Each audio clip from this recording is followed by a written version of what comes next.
नमस्कार, आप देख रहे हैं युग अभियान टाइम्स और मैं हूं आपके साथ भागेश पवार। आज की तारीख 8 मार्च यानी अंतर्राष्ट्रीय महिला दिवस। पूरे विश्व भर में जो है ये दिवस मनाया जाता है।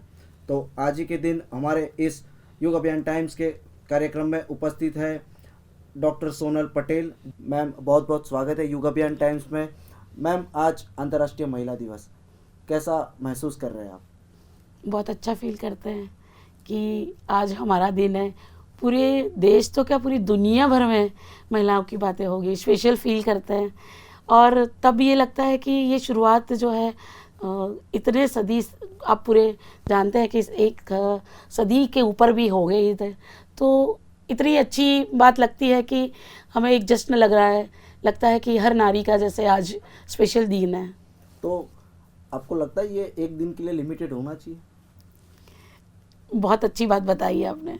एक दिन की बात ना कर कर मुझे लग रहा है कि जिस प्रकार त्यौहार साल में एक बार आता है पर उसका असर पूरे साल तक हमें बनाए रखना है, ठीक वैसे ही मुझे लगता है कि ये महिला दिवस केवल आज के दिन न मनाकर उसकी जो बातें हैं, है ना, वो जहन में डालकर हमें पूरे साल इसी तरह सशक्तिकरण या महिला सुरक्षा की बातें करते हैं। उनको इज्जत सम्मान देने की जो बात होती है वो चलती रहे घर से लेकर विश्व तक।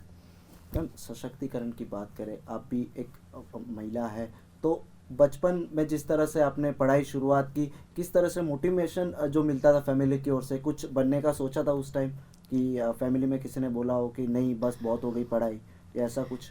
बिल्कुल नहीं। भगवान की दया से बहुत अच्छा परिवार मिला, माता पिता भी बहुत अच्छे रहे।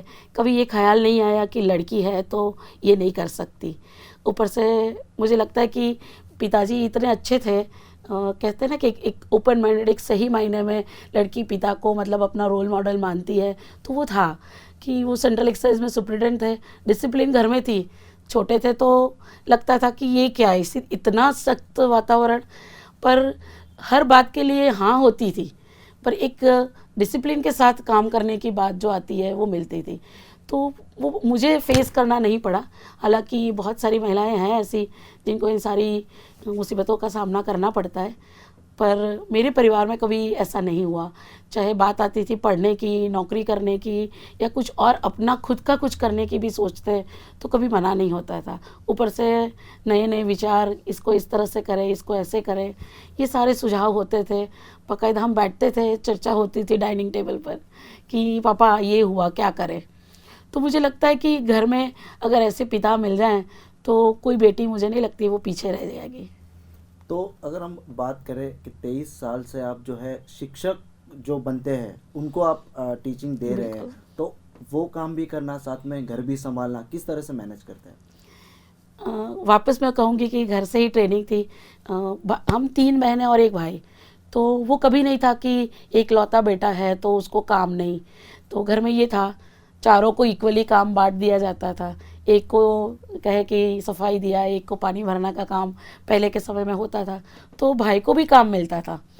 तो शायद वो जो ट्रेनिंग थी ना, उसी वजह से जब शादी करने के बाद पूरा घर संभालने की बात आई तो वो कभी हमें लगा ही नहीं कि दो दो काम कर रहे, नहीं हो रहा है। तो शायद मेरे अच्छे ही कर्म रहे होंगे, या पापा मम्मी की इतनी अच्छी देन रही कि हम लोग इतने अच्छे से ट्रेन हुए कि मुश्किल नहीं लगता था, कर लेते थे, मैनेज हो जाता था, क्योंकि बचपन से करते आए थे, सिखाया था। मम्मी भी खुद करती थी ऐसे काम कि घर का काम भी करते थे, बाहर का भी करते थे। तो कैसे मैनेज करना शायद हमने उन लोगों को ही देख देख के सीखा। तो अगर मैडम बात करें, जैसे आपकी फैमिली ने आपको बहुत सपोर्ट किया, अगर हम हर भारतवर्ष में हर अलग अलग समाज की बात करें तो हर समाज में कुछ अलग अलग नियम होते हैं, कुछ हर फैमिलीज में अलग अलग बंधन होते हैं, बिल्कुल। लड़कियों के लिए, महिलाओं के लिए। तो उसमें आप किस तरह से आपका विचार रखते हैं? जब ऐसी बातें मित्रों में सुनते हैं, कहीं स्टाफ में सुनते हैं, न्यूज़पेपर में पढ़ते हैं, तो बड़ा दुख होता है। और यकीन मानिए ऐसा होता था कि ऐसा भी होता है फैमिली में कि लड़कियों को बिना परमिशन के कहीं जाना नहीं, क्या उनको कपड़े पहनने उसके लिए भी पूछना है। तो बहुत तकलीफ़ होती थी, ठेस लगता था। तो मुझे लगता है इसके पीछे कारण रहता है सबसे ज़्यादा तो शिक्षा का। अगर शिक्षित परिवार बनता है तो सोच अपने आप बदलती है। तो कहीं ना कहीं अगर जो सरकार तो मेहनत कर रही है सशक्तिकरण के पीछे, महिला सशक्तिकरण के पीछे, तो कहीं ना कहीं सहयोग परिवार और समाज से भी मिलना चाहिए। बिल्कुल बिल्कुल मिलना चाहिए। समाज शिक्षित होगा, घर शिक्षित होगा, तो लोगों की सोच बदल देगी कि ये लड़की कर सकती है, लड़का नहीं कर सकता। वो सोच जानने में बहुत तकलीफ होती है, लोग नहीं कर पाते हैं। महिला ही महिला की दुश्मन है। तो ये बात मुझे लगता है परिवार से ही सिखाई जाए, बेटों को भी सिखाया जाए कि कितनी इज्जत करनी, किस तरह से पेश आना, वैसे ही बेटियों को भी सिखाया जाए। अगर वो घर से शुरू होता है तो मुझे नहीं लगता कि कहीं सिक्योरिटी गार्ड की या कोई ऐसे हेल्पलाइन की सुरक्षा की ज़रूरत पड़ जाएगी। तो जो अंतर्राष्ट्रीय महिला दिवस है 8 मार्च, आज इस बार जो है थीम रखी गई है कि सशक्त महिला समृद्ध समाज। बिल्कुल तो इस बारे में आपका क्या कहना है? बिल्कुल सही कहा आपने कि जब तक महिला सशक्त नहीं होगी, समृद्ध समाज नहीं बन पाएगा। और मुझे लगता है थीम बहुत ही सोच समझ कर रखी गई होगी कि एक कहते हैं ना कि एक बेटी अगर पढ़ लिख कर आगे जाती है तो एक पूरा कुल दीपक जो है, मतलब पूरा दूसरा परिवार जो है, उसे वो संभाल लेती है। तो वही बात है, समाज को अगर अच्छा बनाना है, समृद्ध बनाना है, तो स्त्री को आगे लाना ही होगा।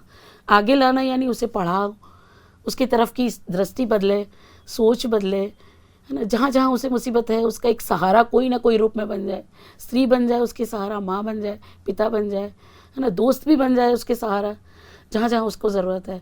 और आज इतनी महिला सशक्त हो रही है, पर फिर भी कहीं ना कहीं कुछ त्रुटियाँ रह गई है, जहाँ कह सकते हैं कि थोड़ा और सहारा मिल जाए तो एक समृद्ध समाज ज़रूर बन जाएगा।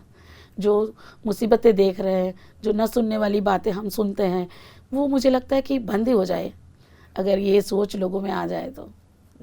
जैसे होता है कुछ ओपन माइंडेड समाज होता है या बिल्कुल। ओपन माइंडेड फैमिलीज होती है। एक डिपार्टमेंट ऐसा है जैसे पुलिस डिपार्टमेंट है जहाँ पे महिला और पुरुषों को एक समान माना जाता है, सम्मान दिया जाता है। लेकिन कुछ डिपार्टमेंट होते हैं कि भाई जैसे कुछ प्राइवेट सेक्टर से महिला 9 बजे तक ही काम कर पाएगी, नाइट शिफ्ट महिलाओं के लिए नहीं दे। तो किस तरह से आप देखते हैं इस चीज़ में? देखिए, इसमें तो बदलाव काफ़ी आया है। पहले हुआ करता था, अब काफ़ी हद तक लोग बाहर आए हैं। काम करना है, बाहर जाना है, तो परिवार वाले भी अब समझ रहे हैं कि ये तो काम ही है, काम के लिए ही जा रहे हैं। तो शुरू में शायद एक आत्मविश्वास जुटाने के लिए, सुरक्षा के लिए शायद साथ में जाना या कोई रोक टोक होगी। पर बाद में जब एक बात आ जाती है कि हाँ, यहाँ काम करना है तो ये छूट तो देनी पड़ेगी। तो अब मुझे लग रहा है कि धीरे धीरे बदलाव काफ़ी कुछ हो गया है। पर कहीं एक बात रह जाती है केवल कि दृष्टि बदलने की। मैं बार बार उसी को कहूँगी, वो आ जाए तो मुझे लग रहा है कि जिस तरह आप कहते हैं कि पुलिस वगैरह जगह है, सुरक्षा की जगह बात आती है, जहाँ एक समान दर्जा दिया जाता है। ड्यूटी 12 बजे हो या 3 बजे हो, मैडम आपको जाना है। पुलिस की ड्यूटी में कभी आप महिला हैं या पुरुष है वो नहीं देखा जाता है। तो वो जब महिलाएं उसमें जाने लगी तब लोग भी पहचानने लगे कि हाँ, ये काम है, ड्यूटी है, उसमें कोई पुरुष या महिला नहीं आती है। तो वो जब आती हैं तब लोग, परिवार, समाज, सब लोग समझते हैं, देखते हैं और अपने आप में भी बदलाव लाते हैं। तो ये बहुत अच्छी बात है और इसमें मुझे लग रहा है और ज़्यादा काम करने की ज़रूरत है। सरकार भी कर रही है, उसे सहयोग दे। परिवार हैं तो परिवार जो है वो सहयोग दे महिलाओं के आगे लाने के लिए, तो सुशिक्षित के साथ साथ एक समृद्ध समाज बन सकता है। तो मैडम जिस तरह से बात करें, सरकार तो मेहनत कर रही है, जैसे पुलिस डिपार्टमेंट भी मेहनत करता है महिलाओं के लिए, सुरक्षा के लिए। लेकिन कहीं ना कहीं कुछ समाज में सोच का फ़र्क पड़ता है। जैसे महिलाओं की सुरक्षा के लिए पुलिस तो हमेशा रहती है, लेकिन सुरक्षा कब करनी पड़ रही है? जब कोई दिक्कतें आ रही है। सुरक्षा की बात आती है ना, वही बात अटक जाती है कि आप किस तरह से सोचते हो। घर में बहन है तो बहन के रूप में देखते हो, बाहर जाने पर अपनी सोच बदलती है ना, वहीं पर समस्याएं खड़ी होती है। हम किसी की मदद नहीं कर सकते पर उसको हानि भी ना पहुंचाए, अगर वो बात चलती है ना, तो उसके लिए मुझे लगता है कि घर से सिखाए, काउंसलिंग सेंटर्स किए जाते हैं और कानूनी रूप से भी काफ़ी सहायता मिल रही है। आज गांव में भी महिलाओं को उसके लिए जागरूक किया जाता है कि आप ये करेंगे तो आपके लिए ये सुविधा सरकार देती है, कानूनी रूप से भी आपकी ये सहायता मिल रही है। तो उजागरता बढ़ती है और बढ़ती रहे, तभी हम भी विकसित राष्ट्रों में आएंगे जहाँ पर महिलाएं और पुरुष एक साथ खड़े होंगे, दिखेंगे। एक सेक्टर में मुझे लगता है महिलाएं बहुत आगे, आप एजुकेशन सेक्टर से आपने बहुत सारे शिक्षकों को तैयार किया है, उनको पढ़ा के, वहाँ पे अगर आप रेशियो देखें तो महिला बिल्कुल शिक्षिका ज़्यादा है। बिल्कुल। तो एक प्रोफेशन है अलग अलग हर जगह पर आज मुझे लगता है कि ऐसा कोई प्रोफेशन नहीं है जहाँ महिलाएं ना हो। हर क्षेत्र में है, हर जगह पर है। और शिक्षा की अगर बात करते हैं तो रेशियो इसलिए है कि शिक्षा देना, माँ जिस तरह से छोटे बच्चों को समझा सकती है, प्यार देकर बच्चों को पढ़ा सकती है, वो शायद एक पुरुष अगर शिक्षक रहते हैं तो थोड़ी कमी रह जाती है। हाँ, आप हायर एजुकेशन में जाइए, वहाँ वापस कोई फ़र्क नहीं होता है। और एक बात रहती है समाज में वापस कि उसको घर भी संभालना है और नौकरी भी करनी है ना। तो दोनों हैं, बच्चे भी समझा रहे पढ़ा सकते हो आप और घर भी संभल सकते हैं, तो एक सुविधा बना ली। तो ये भी एक कारण है कि आसानी से सुविधा से दोनों काम कर लेते हैं महिलाएं, तो इसलिए रेशियो ज़्यादा देखने मिलता है। तो अंतर्राष्ट्रीय महिला दिवस पर आप क्या मैसेज देना चाहते हैं महिलाओं को? महिलाओं को तो मैं यही संदेश देना चाहूँ कि जितना हो सके अपने आप को तैयार करें, है तैयार। पर एक एक उदाहरण दूंगी कि घर में कोई भी व्हीकल है, छोटी सी बात है पर बहुत महत्वपूर्ण है कि टू व्हीलर है, फोर व्हीलर है, हम सबको आना चाहिए। महिला को ये सबसे पहले सीखने की ज़रूरत है। कोई आए और मुझे रखने जाए ऑफिस में, भाई छोड़ दे, पिता छोड़ दे, है ना, पति छोड़ ले, फिर मैं नौकरी करूँ, इतनी छोटी बात पे लिए भी हमें, अगर हमें किसी पर डिपेंड रहना पड़ता है तो वो छोटी बात से ही शुरू करें, वो ही कर ले पहले, उसके बाद अपने आप में आत्मविश्वास बढ़ता जाएगा। तो जिस तरह से आपने सुना डॉक्टर सोनल पटेल को, उन्होंने बहुत ही अच्छा संदेश महिलाओं के लिए दिया। मैम बहुत बहुत धन्यवाद, आपने हमारे इस कार्यक्रम में आने के लिए समय दिया। ज़्यादा खबरों के लिए देखते रहे युग अभियान टाइम्स।